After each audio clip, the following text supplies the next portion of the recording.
이번 시간은 방정식을 한번 활용해서 한번 풀어보도록 하는 시간을 갖도록 하겠습니다. 활동 1로 넘어가겠습니다. 시연이는 연필 몇 자루 사가지고 재현이하고 반씩 나눠 가졌습니다.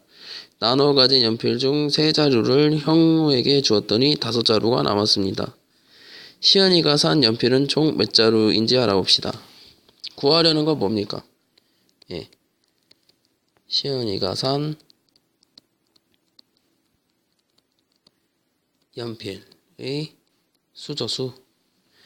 구하려는 걸 x라고 문제의 뜻에 알맞도록 등식을 만들어 봅시다. 연필의 수를 먼저 x로 놓으면 재현이하고 먼저 반씩 나눴죠. 그러면 나누기 2. 여기서 3자루를 형우한테 줬어요. 그랬는데 5자루가 남았습니다. 거꾸로 생각해서 방정식 푸는 방법을 수직선을 이용해 생각해 봅시다. 먼저 5개가 남았습니다. 그쵸?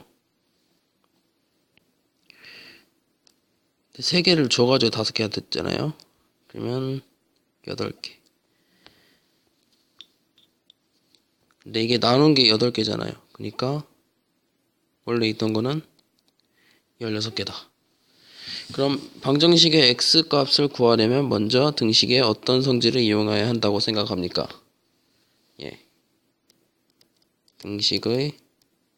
등식의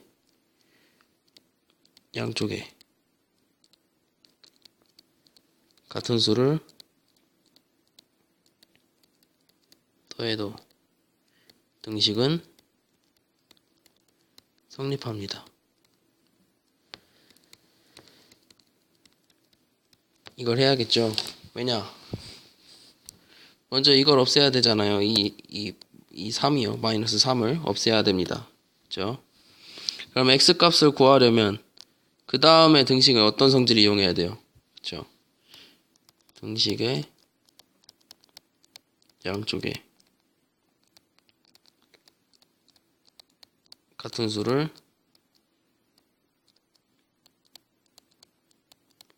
곱해도 등식은 성립합니다. 그렇죠. 등식의 성질을 이용해서 방정식을 풀어보라고 합니다. 그러면 풀어보도록 하겠습니다. x 나누기 2 빼기 3은 5. 그럼 양쪽에 3을 더해주면 x 나누기 2는 8. 양쪽에 2를 곱해주면 x는 16. 그렇죠. 익히기도 해보도록 하겠습니다. x 곱하기 2 빼기 3은 5. 한번 풀어보도록 하겠습니다. x 곱하기 2 빼기 3은 5. 먼저 양쪽에 3을 더해주면 3이 없어지고 8. 그리고 양쪽에 2를 나눠주면 x는 4. x는 4. 두 번째도 해보겠습니다. x 나누기 2 더하기 3은 6. 먼저 양쪽에 3을 빼야겠죠. 그러면 x 나누기 2는 3. 양쪽에 2를 곱해주면 x는 6. x는 6. 세 번째 해보겠습니다. x 곱하기 4 더하기 2는 10. 2를 먼저 빼줘야죠. x 곱하기 4는 8. 그리고 4를 나눠주면 x는 2. x는 2. x 나누기 3 빼기 5는 6. 풀어보겠습니다. x 나누기 3 빼기 5는 6. 먼저 5를 더해줘야겠죠. x 나누기 3은 11. 그리고 3을 곱해주면 x는 33. x는 33. 활동 1로 넘어가겠습니다. 영호는 같은 수의 바둑돌이 들어있는 바둑통을 2개 가지고 있었습니다. 바둑돌 15개를 정우에게 주었더니 바둑돌 75개가 남았다고 합니다. 바둑통 하나에는 바둑돌이 몇 개 들어있었는지 알아봅시다. 구하려는 걸 x라고 하고 등식을 만들어 보라고 합니다. 먼저 바둑통 하나에 x개가 들어있죠. 바둑돌이. 근데 그게 2개를 갖고 있었어요. 근데 15개를 정우에게 주었더니 75개가 남았습니다. 이렇게 식을 만들면 되겠죠. 방정식을 풀 때 등식의 성질을 어떻게 이용해서 풀면 좋을까요?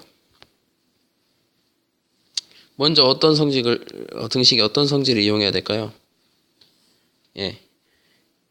저 등식의 양쪽에 같은 수를 더해도 등식은 성립합니다.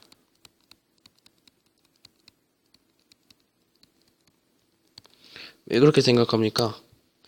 같은 수를 더하면 먼저 마이너스 15 빼기 15를 없애줘야 하기 때문이죠.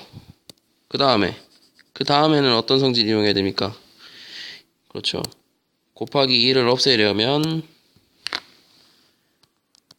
등식의 양쪽에 같은 수를 나누어도 등식은 성립합니다. 그래서 방정식을 풀어보면 되겠죠. x 곱하기 2 빼기 15는 75다. 먼저 양쪽에 15를 더하면 x 곱하기 2는 90이 되겠죠. 그럼 양쪽에 2를 나눠주면 x는 45. 한 통에 45개가 들어있습니다. 익히기도 해보겠습니다. 연수는 어머니 심부름으로 3,000원짜리 채소 한 봉지와 600원짜리 사과를 몇 개 사고 6,600원 지불하였습니다. 연수가 산 사과는 몇 개입니까? 3,000원짜리 채소 한 봉지하고 600원짜리 사과를 몇 개 샀어요. 근데 사과를 구해야 되죠. 몇 개니까 x로 놉시다. 사고 총 6,600원을 지불했습니다. 먼저 이 3,000을 없애야겠네요. 그러면 양쪽에 3,000을 빼면 600 곱하기 x는 3,600이 되겠죠.